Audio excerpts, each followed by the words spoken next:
अस्सलाम वालेकुम वरहमतुल्लाहि वबरकातुहू। इससे पहले प्री पोजीशन की बात कंप्लीट हो चुकी है। अब एक नए बहस की तरफ हम चलना चाहते हैं। वो बहस ये है आज का कि टेंस, TENSE, टेंस को ये आपको इंग्लिश शब्द हो गया। आप कह रहे हैं कि टेंस को हिंदी में क्या कहते हैं? हिंदी में, अरबी में, हिंदी को, टेंस को हिंदी में कहते हैं काल, अरबी में कहते हैं ज़माना,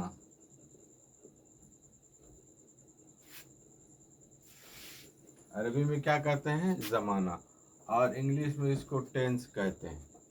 आप कह रहे हैं कि टेंस में जब ये काल है, ज़माना है, तो जो इंग्लिश वज़ा करने वालों ने इंग्लिश के जो कवायद हैं, इंग्लिश के जो फार्मूला और ग्रामर्स हैं, उसके एतबार से और अरबी के एतबार से इनका हम मुआवजा करेंगे, जानेंगे, सीखेंगे कि ज़माना कितने तरह का होता है, यानी काल कितने प्रकार के होते हैं, टेंस कितने टाइप्स के होते हैं। इसकी तरफ हम जानना चाहेंगे कि टेंस जो है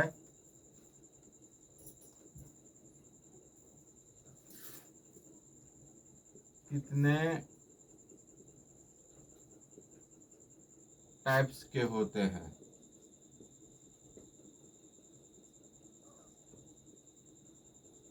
इसी तरह से ज़माना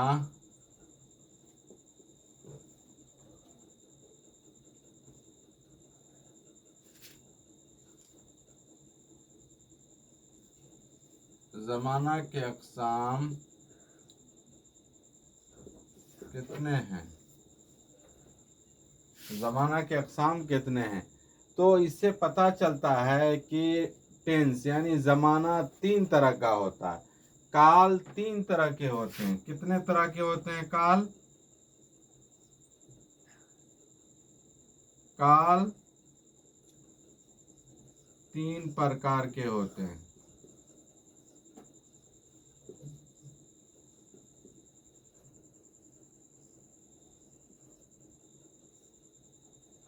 आप कह रहे हैं कौन वो प्रकार कौन कौन है? तो आते हैं सबसे पहले काल जो है, पहला प्रकार होता है वर्तमान,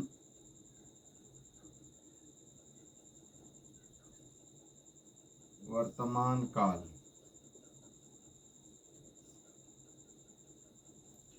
दूसरा होता है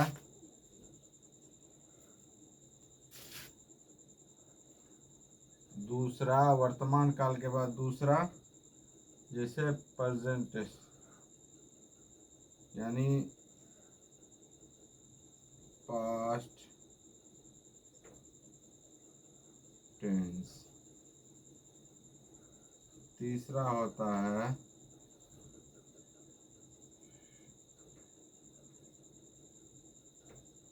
फ्यूचर टेंस। अब पास्ट टेंस को हिंदी में कहते हैं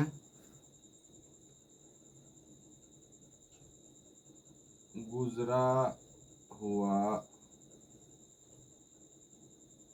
गुजरा हुआ ज़माना।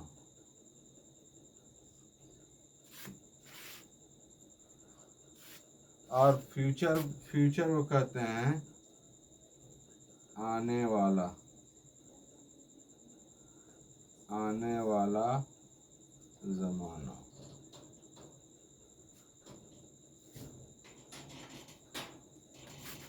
अब करें आने वाला वर्तमान को, वर्तमान को कहते हैं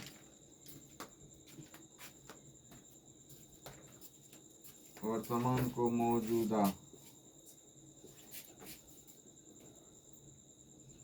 मौजूदा ज़माना।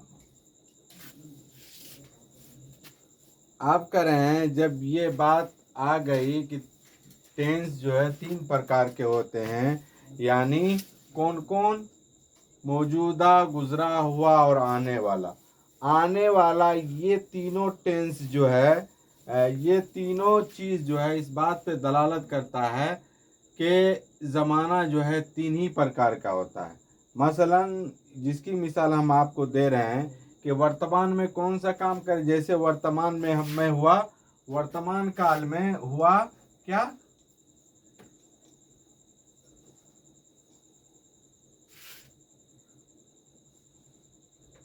वर्तमान काल में जैसे वो लिखता है, ये क्या हुआ? या मैं बोर्ड पर लिखता, इसको क्या कहेंगे? ये वर्तमान काल हुआ। वर्तमान, या वो लिखता है, वो लिखता है। अगर हम इसकी अगर इंग्लिश बनाना चाहेंगे तो क्या क्या बनाएंगे? ही राइट्स, ही WRITES, ही राइट्स, वो लिखता है। एक ही जुमला की तरफ हम चलते हैं, ही राइट्स, वो लिखता है। आप कह रहे हैं कि वो लिखता है यहाँ पे, तो यहाँ पे ही क्यों आया और एस क्यों आया? क्योंकि ये इंग्लिश का कायदा है। और क्या कायदा है? कायदा ये है कि जब एक वचन हो यानी वाहिद हो और उस शब्द में वाहिद का इस्तेमाल हुआ हो और वो एक वचन हो, तो उस जुमले में क्या करेंगे? उस जुमले में हम एस वाई, जब ही सी इट का इस्तेमाल हो, ही शी इट का इस्तेमाल हो, तो ऐसी कंडीशन में हम एस का प्रयोग करेंगे। ये इंग्लिश का ग्रामर का ये अटल कायदा है और इस कायदे के बाहर हम नहीं चल सकते। इसी के रूल के मुताबिक चलेंगे। क्यों? कि ये कायदा है। क्या कायदा है? कि ही सी इट, ये तीनों चीज जो है अगर सिंगुलर वचन हो, अगर वो वाहिद गायब का सेगा हो, इसी तरह से सिंगुलर हो, ये एक वचन हो, तो वहां पे क्या, कौन चीज का इस्तेमाल करेंगे? एस का इस्तेमाल करेंगे। तो वो लिखता में ही क्या है? ये गायब है। राइट्स क्या? राइट्स में ये यहाँ पे एक वचन है, इस वजह से यहाँ पे ही का इस्तेमाल हुआ, इस वजह से एस का यहाँ पे प्रयोग होगा। अगर इसकी जगह अब कौन सा जुमला होगा जहां पे हम एस नहीं लगाएंगे? जिसकी मिसाल जैसे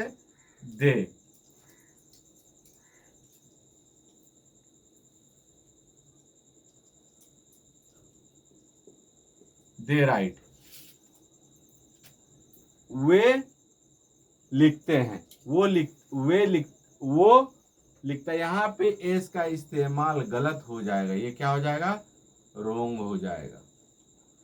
ये रोंग इस वजह से हुआ कि ही सी इट वाले कायदे में है, सिर्फ ही see it. He see it अगर इस्तेमाल हुआ है तो वहां पे एस का यूज करेंगे, क्योंकि वहां पे वो एक वचन वाला जुमला है। यहाँ पे बहुवचन है, इस वजह से एस का यहाँ पे प्रयोग नहीं करेंगे। एस का प्रयोग यहाँ पे नहीं करेंगे। ये सही होगा, ये सही होगा और यहाँ पे ये सही होगा। अब यहाँ तो ही सी इट वाला जुमला हो गया। हम यहाँ सिर्फ मुजक्कर की बात करेंगे, यानी मेल की बात कर रहे हैं। ऐसा सेगा जिसमें मेल की बात हो रही है। ये ही राइट्स, वो लिखता है, ये मेल की बात हो रही है। और ये वाहिद गायब का सेगा, वाहिद गायब का सेगा है। आप कह रहे हैं कि जब ये, अब ही राइट्स, वो लिखता है, अब ये कौन सा सेंटेंस हुआ? ये सेंटेंस हुआ वर्तमान काल।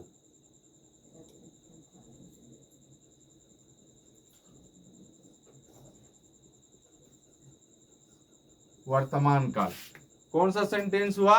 वर्तमान का। इसको इंग्लिश में क्या कहेंगे? Present tense.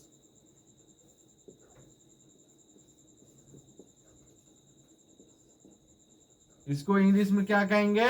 काल तो 3 तरह का होता है, ये वर्तमान की बात आ रही है, वो लिखता है। इसकी इंग्लिश क्या हो गई?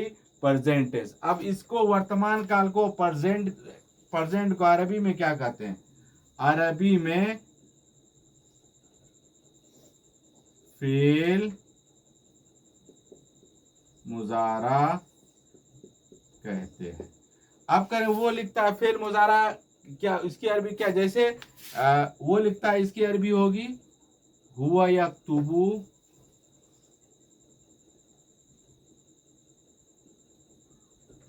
हुआ यक्तुबु, वो लिखता। आप करें कि इस यहाँ पे हुआ के बजाय यक्तुबु भी, अगर ये यक्तुबु भी इस्तेमाल करेंगे तो वो भी होगा, क्योंकि यक्तुबु के अंदर जो ज़मीर है हुआ की, जो प्रोनाउन है, वो इस बात को ये दर्शा रहा है, इस बात पे वो दलाल ये इस बात को वो दर्शा रहा है कि यक्तुबु के अंदर जो ज़मीर है वो क्या है? वो छुपी हुई है वो ज़मीर, और वो है क्या? हुआ। अगर जूं ही हुआ यक्तुबु कहेंगे तो इसके अंदर, इस जुमले में थोड़ी सी ये अस्पष्टता बिल्कुल हो गई कि कोई न कोई लिखने वाला ज़रूर है जो वो पोशीदा। अगर सिर्फ यक्तुबु कहेंगे, सिर्फ यक्तुबु कहेंगे, इसी तरह सिर्फ राइट्स कहेंगे, WRITES, सिर्फ राइट्स कहेंगे, तो इस राइट से हमें पता ये चलता है कि लिखता है, लिखने वाला कौन है इसके बारे में हमें जानकारी नहीं है, कि मर्द है कि औरत है, कि कौन जैद है कि उमर है, कि बकर है कि रमेश है कि राम है। उसी तरह से कौन है इसके बारे में हमें इसकी जानकारी नहीं है। ये जुमला राइट से।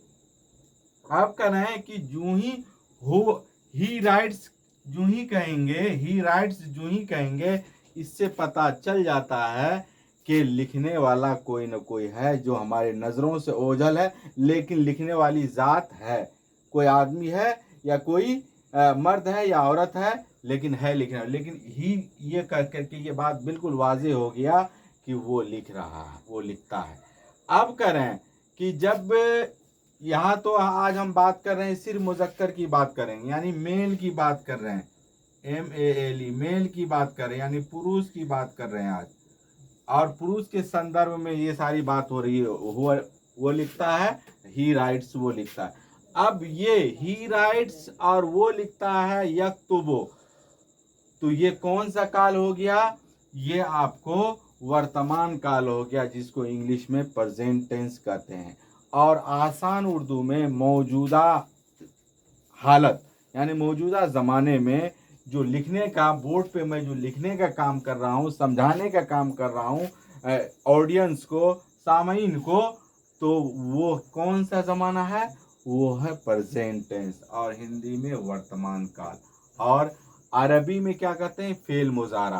फेल मुजारा की मिसाल यक्तुबु, उसी तरह से हुआ यक्तुबु। मुझे उम्मीद है कि ये आज जो बिल्कुल जो बातें टेंस से का जो पहला स्टेप है, जिसके बारे में आपको समझाया गया, आपको अच्छी तरह से बात समझ में आ गई होगी। और इंशाल्लाह अगर बात समझ में ना आई हो तो हमें कमेंट करके ज़रूर बताएंगे, तो आपको इंशाल्लाह हम बताने की मुकम्मल कोशिश करेंगे। जब तक के लिए शुक्रिया।